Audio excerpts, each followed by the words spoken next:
u ndalua në një stacion që nuk e kishte planifikuar. E këtu me njëherë ju largua shenja verdhë që mbante mbi vetur. Kjo pasi u konstatua se ky taksi ishte ilegal. Në këtë formë Inspektorati i Fushë Kosovës po vazhdon aksionin kundër takseve ilegal. E ky shofer nuk ishte i pari që mëngjesin e së hënës u kap ilegalisht duke punuar. Por dikush po thotë se pavarësisht aplikimit për këtë punë, leja nuk ju dha nga komuna. Dhe dënon kur dën. S'ki drejt. Qysh kam drejt në shtet temin me punune. Qysh kam drejt, ku kam drejt? Këtu janë në Evropë ku më shku, nona? Po jo më kom as pranojnë zyre mëre, as zyre s'pranojnë. Ka shumë taksista nuk kem na leje me dhon.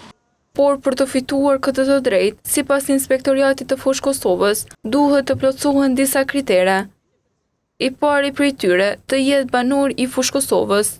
Ai zotnia nuk e i vendit ton, as nuk është që ka bo kërkesë për lejet punës. Janë edhe disa kritere tjera, mirë po këtu në Fushë Kosovë mas shumë të kemi problemin që janë të vendeve tjera, edhe pretendojnë me marrë lejet e na, gjë që neve nuk na lejohet me po atë punë, se janë disa rregullore, disa ligje që duhet mund ndjek ato. E për taksit ilegal u shqiptuan edhe gjopa. Ne bazojmë në rregulloren komunale, gjoba shkon 100 deri në 1000, po na gjithmonë veprojna me gjobën minimale. Por jo të gjithë taksistët e pritën keq këtë aksion. Disa prej tyre kërkuan që inspektimet të shtrihen deri tek pjesa e aeroportit. Do me pas edhe më shpesh, jo veç për neve, por për çdo sen që punon me firmë, do me pas licencë, do me pas me dokumentacion me kontrakt.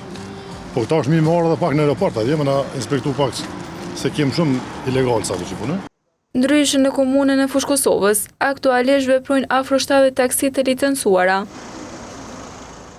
Ndërkohë çmimi i tyre deri në Prishtinë ka shkuar në €1.